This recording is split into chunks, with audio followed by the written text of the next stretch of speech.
Hello and welcome to our first live stream here on YouTube. My name is Cydelle Stewart.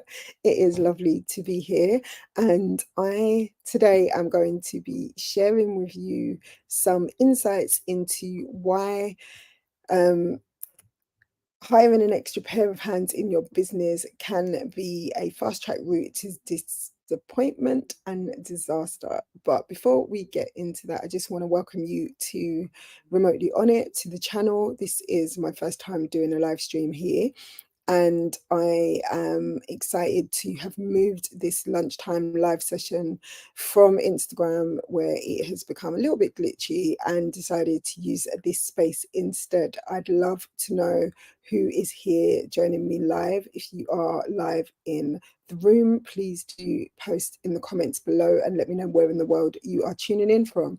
If you are watching this on the replay, just type #replay and say where you tuned in from too. If you would like to share questions, you can do that also below. You do need to be a subscriber to share questions and get involved in the live chat. Otherwise, you can post your questions on the replay, irrespective of whether you are a subscriber or not. But since you're here, why not subscribe anyway? Click on the small bell icon and become a subscriber. So today, like I said, I want to be sharing with you some insights around why hiring an extra pair of hands in your business is not the way forward, and how else you can approach support instead. But first, a little bit of background information to tell you who I am and why I'm qualified to share this information with you. So my name is Cydelle Stewart. I am the founder of a remote support agency called Remotely Onit, which is a global boutique agency that supports solo service-based business owners to focus on their expertise and enjoy more ease in their life, so that they can increase their clarity, capacity, and their capacity and their confidence in their business. Today, like I said, I am sharing why hiring an extra pair of hands in your business can be a fast track route to disappointment, and how you can avoid that. So what common pitfalls can you avoid when looking to hire support? Um, I have almost 3 decades in business operations and support. I was formerly a executive assistant in the world of corporate, financial services, and not-for-profit organizations. And I worked one-to-one with many clients, as well as working with small teams and whole 300 plus size departments. So I have a wealth of experience in the operational business support space. I've been in the online support space for coming up to 14 years now, supporting solopreneurs, small business owners, mostly who work alone, and sometimes who work with maybe one or two other people. One of the things that is really common, and the scenarios that lead people to consider whether they need an extra pair of hands in their business, tends to be one of three scenarios. The first one is they're generally not making the progress that they would like to, because they are just so overwhelmed with all of the moving parts of their business and what needs to be done. And so they start thinking, you know what, an extra pair of hands to take some stuff off my plate is going to be the way forward. The second scenario is that they've reached a level of success in their business that has them considering their ambitions and how they're going to achieve them. And they think that having another person to take on board some of the other tasks will actually help them to reach new heights much quicker than if they do it alone. Number three, the third scenario tends to be, especially in the online space, is that other people, online gurus and coaches in particular, will tell you that you need an extra pair of hands in your business. So hiring a virtual assistant should be your next step, they will tell you, so that you can free yourself up to focus on revenue generating tasks. I'm here to share my thoughts on that. And I want to say that the last approach isn't my recommended approach. Don't just get an extra pair of hands in your business because you want to focus on revenue generating activity. It's not quite that simple. I've worked with hundreds of business owners, and one thing that I know to be true is that when you started your business, it was probably because you had an expertise that you wanted to focus on and that you saw was a viable business idea, or you saw was an opportunity for you to earn a living doing something that lights you up, something that you love. And then what happened very quickly is, in doing that and delivering that service, you started to get bogged down with all the fundamental administrative back office tasks that inevitably have to happen in order for your business to run. And that starts to suck the joy out of your days and the fun out of the work that you deliver. It starts to affect the impact that you can make, and it starts to just feel like a big slog. You probably didn't realize how much admin it would take to run a business because your area of expertise was on this particular thing, and that's what you focused on. And perhaps you worked in a job, an employee job before, where you did something similar or something completely different, but you had an infrastructure around you that you kind of took for granted, because why wouldn't you? You were focused on your work, and there were lots of other teams and departments and people in place to make other things happen that impacted your world, but that you just didn't have to have that level of insight into. So, like I said, I want to get into the why. Why is hiring an extra pair of hands in your business possible fast track to disaster and disappointment? Well, it can cause disappointment when expectations are not realistic or expectations are not managed. And this tends to start with the relationship between a business owner and support. And in this regard, I'm talking about a virtual assistant in particular. Coming into your business, what tends to happen is you will be the business owner, and there tends to be a hierarchical kind of dynamic happening here. So you see yourself as the business owner up here, and this person is here, and they are here to assist you.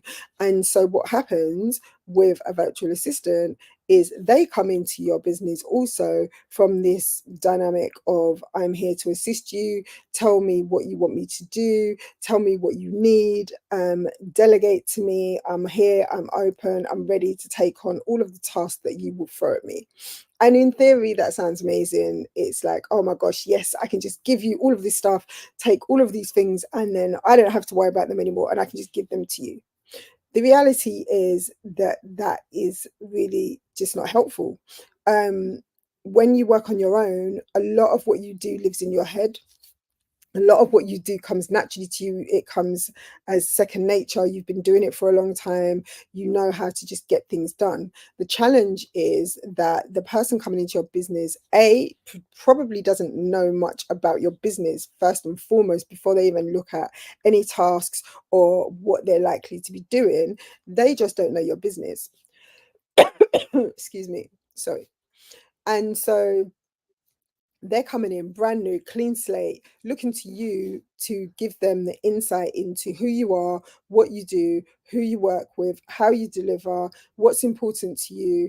And that's just on the business side. And so most virtual assistants will come into your business and they'll be very focused on your business solely, as opposed to your life as a whole picture, which, is not the end of the world, but it means that they have a very tunneled vision for what they can and can't help you with.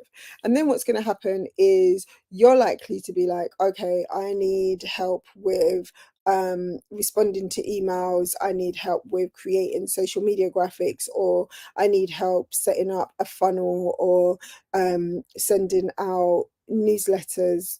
It might be that you want somebody to liaise with your clients and book calls in. These are all common types of administrative tasks that somebody might help you with.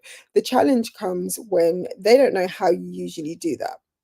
And so very quickly, what you'll learn when you engage a virtual assistant is that now you've become a manager. You've inherited this responsibility for this other person. And now the time that you felt stretched by with the extra work that you needed to do, or not extra, but the work that you needed to do that you was trying to now pass off to somebody else, suddenly now you've got to show this person how to do it. You've got to explain to them why it's important, where it fits in the ecosystem of your business, what elements there are, who the important stakeholders are, how to go about making this particular thing happen. And what's going to happen very quickly is you're going to get frustrated and disillusioned and feel like this was not such a great idea. This is taking up way more of my time than I anticipated. This is causing me to slow down. And actually, what lots of business owners find is they start to feel like, actually, I could have done this myself. It would have been quicker. And then over time, with every task that they try to hand off to somebody else, they start feeling like it would have been quicker to do it themselves. It would have been easier. They wouldn't have had to explain it. They're now losing more time than they were in the first place. And the task may or may not be getting done in the way that they want it to. It might be not be getting done to the satisfaction level that they require. There are lots of room and lots of opportunities for this to go very left if the right structure is not in place in the first place. So the last thing that you really want is to gain this responsibility of this additional person, and now you've got to train them. So one of the things that I would suggest is that you consider some really serious points before you go down the role of actually hiring support in your business. And one of the key things is consider where you are currently in your business journey and consider what you are trying to achieve. What is your long-term goal? What's the big picture? What are you trying to achieve? And how do you envisage doing that? Irrespective of whether that's on your own or with other people, whether you've got support or not, how are you going to get to this big goal? Then you need to consider, in order for you to get to that big goal and of the tasks that are required to make those steps, which of those steps entirely evolve around you? Which of those steps can only be done by you without you having to train somebody else, without anybody else getting involved? Where do you say, okay, this is a task that I have to do, whether that's business development, whether that's building relationships, whether that is working one-to-one with your actual clients, which parts of that process require you? And once you know that, then you can see what's left of all the other things that need to happen. And then you can start to consider, okay, this needs to happen, but it doesn't actually need to be me that does that. I can, potentially have somebody else do that, or I can potentially have automation in place that can take care of those elements. And one of the things that people often think is, oh, an extra pair of hands is going to be great. I'm going to just take these things off my desk and pass them to somebody else. When really all that you're doing is moving the mess from your desk and putting it onto somebody else's, theatrically speaking. So what you really want to do is be more strategic in your thought process and be more strategic in your resources. How are you using your resources? How are you utilizing another person in your business? And are they required to do that thing that you need done? Could you use automation to make that happen? Is it a repetitive task? Is it something that requires a human touch? You need to figure that out when you are deciding what needs to be done and who by. So I would say consider where you need to focus, consider which tasks need to happen, and then there's some consideration around how those tasks need to happen. For the things that need to be done by a human being, I would say that yes, having someone else in your business can be a good look. However, again, there are additional things to consider. Do you need somebody in your business on an ongoing basis, day to day, to support you with these tasks and responsibilities? Or could you have somebody come on board for a finite period of time to deliver a specific project to help you reach a specific goal? That's another way that you might use support and have somebody help you reach the finish lines, as it were.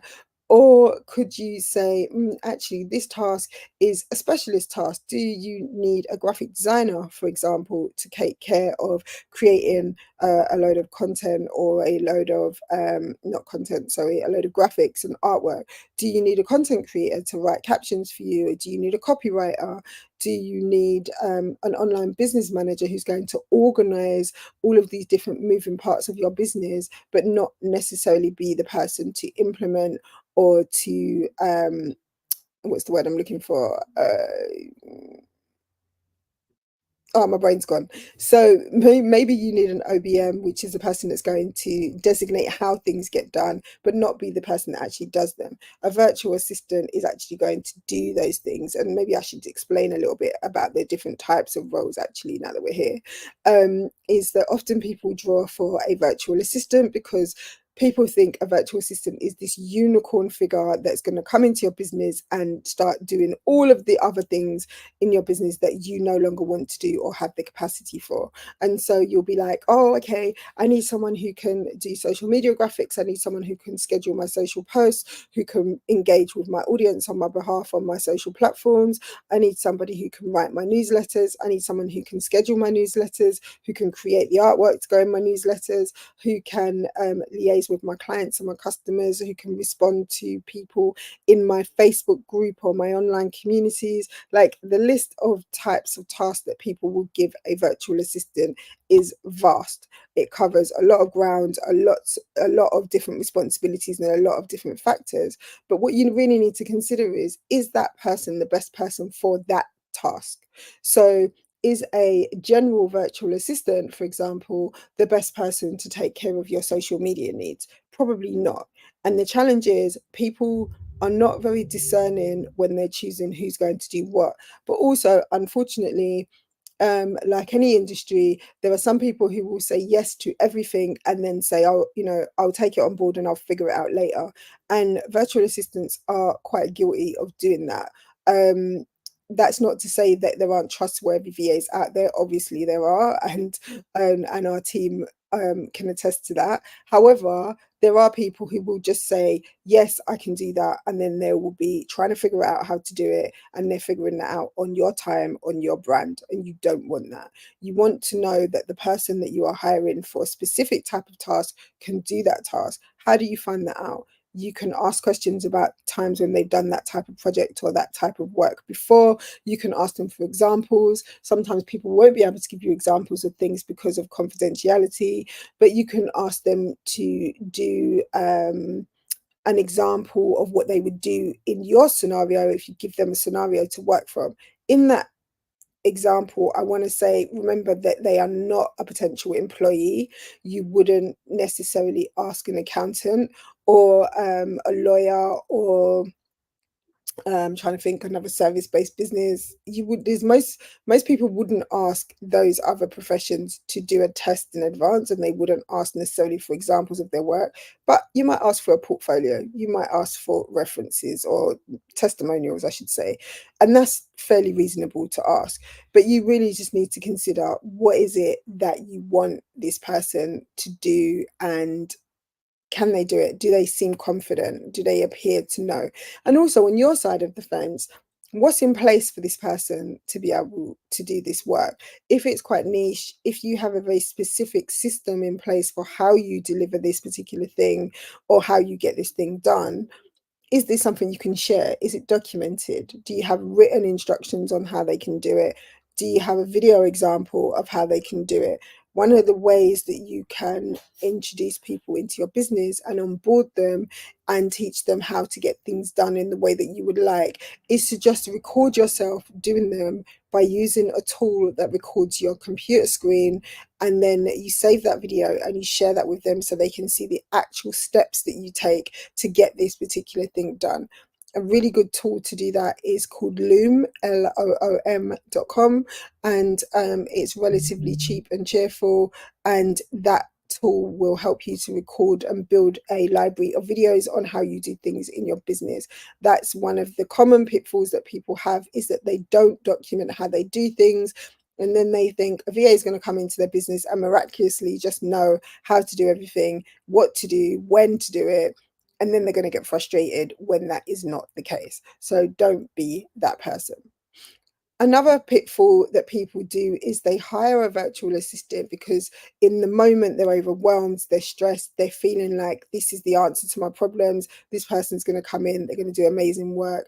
And so what they do is they bring them on board without future proofing. They're not thinking long term, they're thinking about the problem in this moment. And then they start working with somebody and then 2 to 3 months in, they realize this is not sustainable from a financial point of view, and they don't have the budget to maintain that role in their business, and then they have to let the virtual assistant go.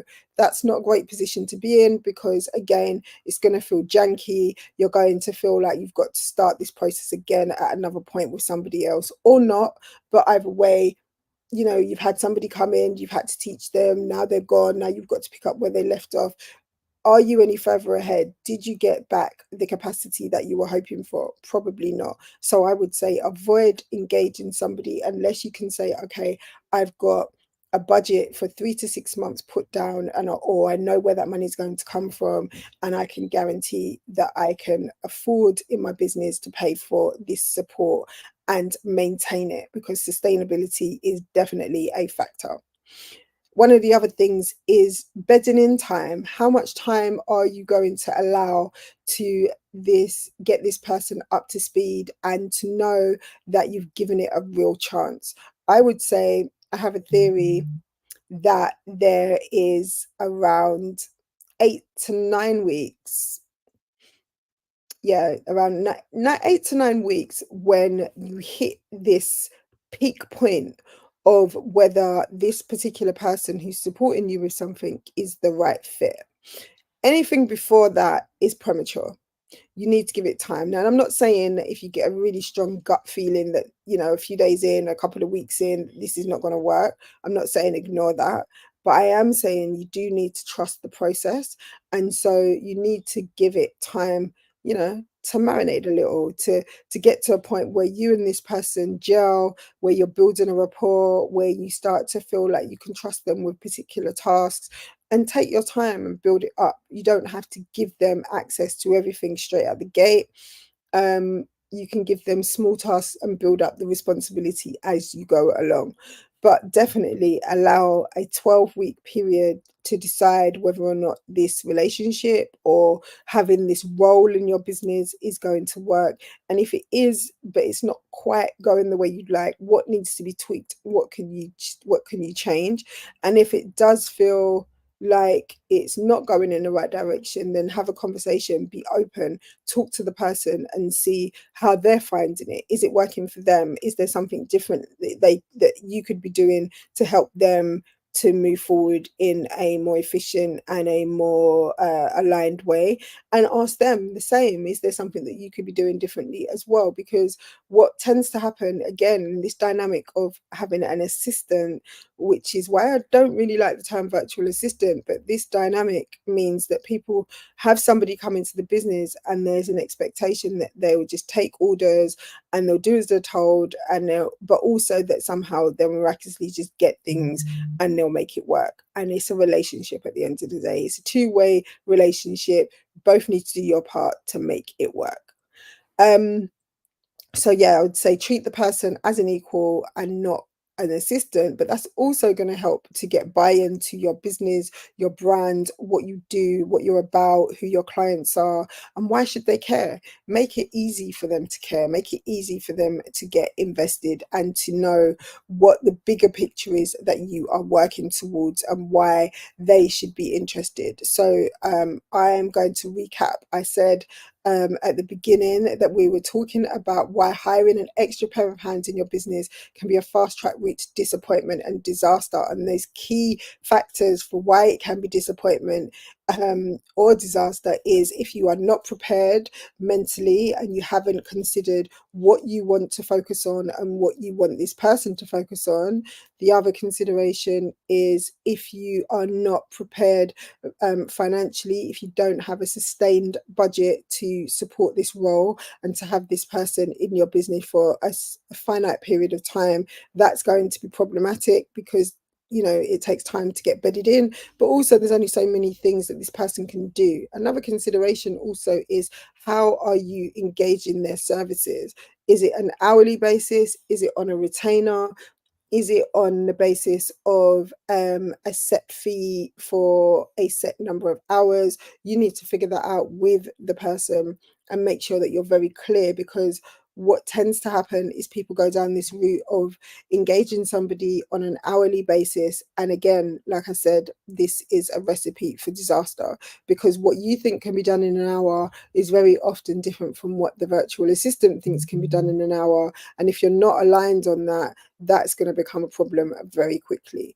And also, you're going to become disappointed and disillusioned when you think something might have taken half an hour and it turns out that it took 2 hours. Or the things that you thought would take 2 hours only took half an hour, but they're not done in the way that you would have liked. There are lots of teething problems and lots of ways to find that you're not on the same page, and these are things that you need to iron out. So one of the things that we do within Remotely Onit when we are considering taking on a client on the support, day-to-day support side, one of the things that we do is a thorough evaluation before we have anybody support them. That process is the first month of the service, and it's about getting to know the client and their needs and their life and their clients and their services, so that we have a really clear picture of what we're doing, who we're doing it for, and how we show up. Then we make recommendations based on a clarity blueprint, which is the document that informs how we will work with you going forward, and it maps out the route that we are taking towards helping you reach your strategic goals, assuming that you have made them clear.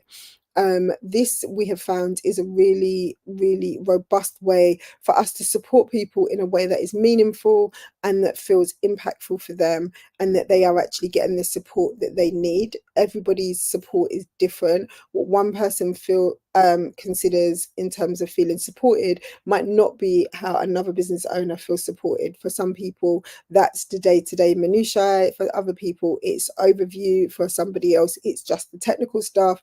Some people, it's just their home based admin and like helping to manage their life outside of their business. It really does depend, and it does look different for different people. So like I say, if you are interested in finding out more about how you could be working with a virtual assistant or having support in your business that is strategic and that feels aligned with where you're trying to get to, then do get in touch. You can find my details in the comments below, in the caption below even, or just visit remotelyonit.com and I will come back to you. It's been great sharing here on YouTube, and I look forward to seeing you again next week, Monday at lunchtime for weekly lunchtime live stream with Sid. Sorry, tongue tied. Lunchtime live stream with Sid right here on YouTube next week, Monday at 1:15 p.m. GMT, that's UK time, and I'll be right here and I will share the topic again in the coming days so that you know what to expect. Thank you for your eyes and ears. Like I say, if you tuned in live, thank you for joining me. And if you are tuning in on the replay, do leave a comment so that I know you were here. Thank you. Take care.